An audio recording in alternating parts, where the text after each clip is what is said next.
Terry, he doesn't shoot like a normal director. What he's doing is just different than what other people are doing. In which a man and a woman are joined together.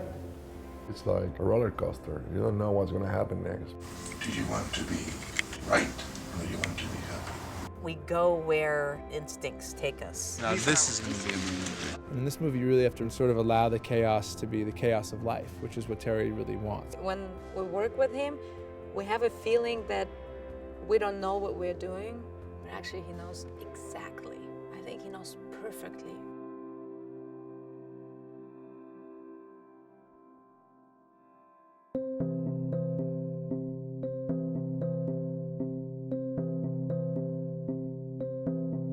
We spent a long time looking for Marina, for an actress who wasn't born in the United States, who would feel like an outsider in this small Oklahoma community.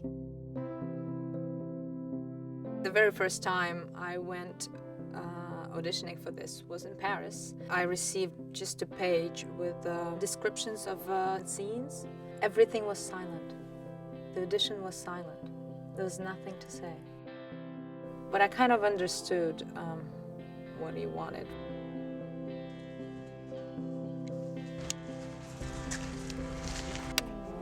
Terry will always look for not somebody who can just become the character, but somebody who already possesses qualities that can give that character life that he as a writer might never envision.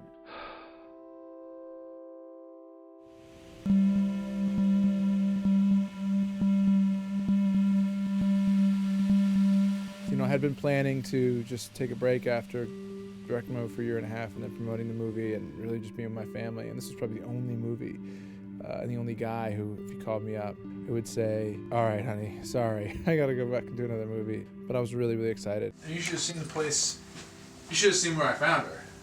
In Paris. In this apartment. What was new to this movie was not ever having a formal script.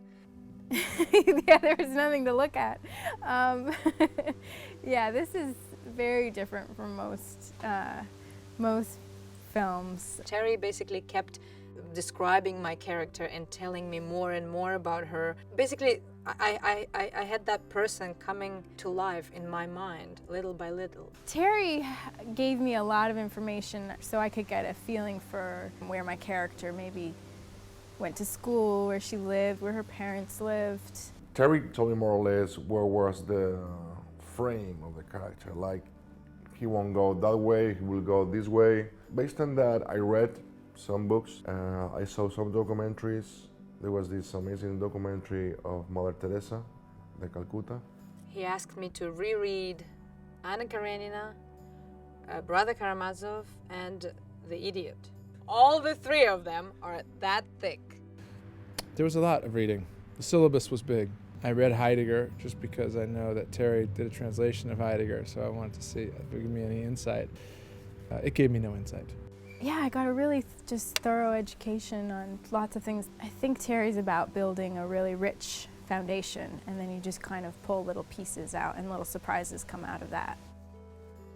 The process for the actors to really understand their characters was a constant evolution. It was something that was much different on day one than it was on day 30. In many ways, it wasn't a story that was crafted, it was one that was discovered. Having worked on Hollywood films for 10, 15 years, I was so used to the conventional script-based Hollywood system. And so it is freeing, it's very liberating to come in and work on Terry. And he's so creative and so generous. You go off on one story and there's another story there, and then there's another story there.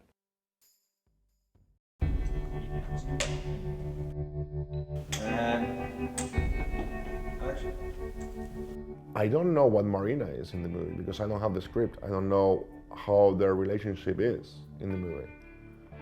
I don't have any idea. They don't talk. I don't want to ask them. Nobody tells me, not even the director. So the relationship that I have with Marina, Olga's character of Ben, is what I see and what I hear. So I cannot judge from things that I haven't seen or heard, which is great. I don't have the courage to let her go.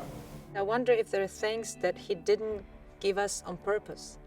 So, like, I kind of know what's happening, but I'm not sure, you know? Like, I was doing something not knowing exactly where it leads, and maybe it's good, because in life, we don't know where we're going. So it's very real. You make me this way. When I did first sit down with him, he said, like, I have this technique. He didn't really tell me all about it, but he said, I talk throughout the takes. It was like my internal voice. Terry was my internal voice. I think this is one area where directing has really helped me, because I realized that there's no point in waiting till after to say it, to tell the notes, because what you're doing is now not going to be in the movie. Whether it feels good to you or not, he doesn't like it, so you might as well get a chance to course correct midstream, then sail all the way to the shore and come back on cut, and he goes like, wrong beach. So this way he's kind of in there with you helping.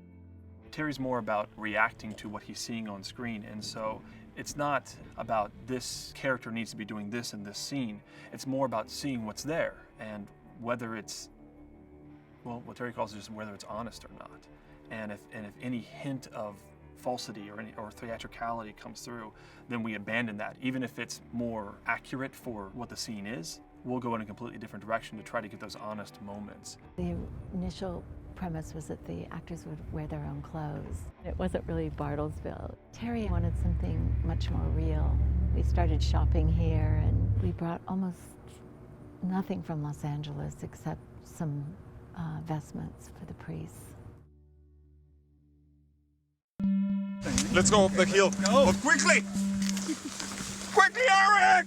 This is the third film that we've done with Terry and Chivo together, and it's thrilling to watch because they have become so in tune with each other. The actors soon learn to move in a way that works with the light. It then becomes almost like a ballet, where the actors will get grounded and understand the context of what they're doing as everything else is getting brought together by the crew.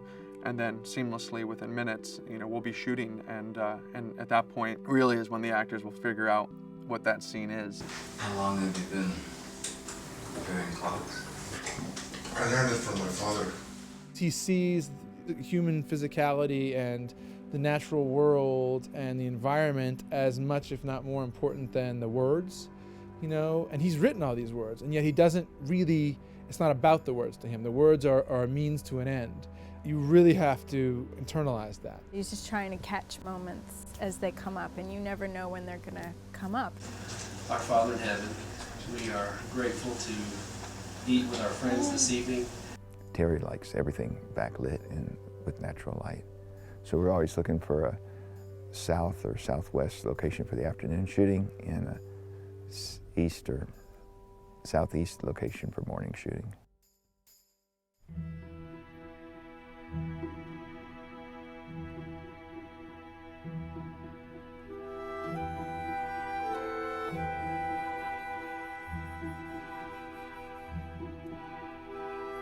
We mix professional actors with non-actors all the time. What's happening in the movie is, see this man in brown? And he's holding a weird metal thing? He's like a stranger in the neighborhood. We always look for people who feel real to us. And sometimes there's no one better than the real person. In Bartlesville, we found people who were happy to talk. They might be ill, they might be incarcerated, and they were generous enough with their own experience to share what they were going through. I went in and was getting the normal routine, and he told me that I was pregnant. I think I've seen like 15, 16 different people. It's pretty amazing, it's pretty powerful.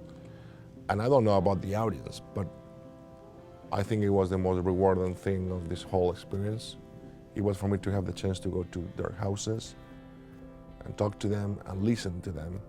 Yeah, he don't mind me leaving the hat on, but that power hit me right in the neck. Hey! Hey! That scared me. Oh, that did. Scared me too, but like a lightning rod. Right. Yeah, let's go. Beautiful light. It was about to rain. Let's not blow it. The city of Bartlesville was a character in the story. They were so ready to get behind something that would benefit the community.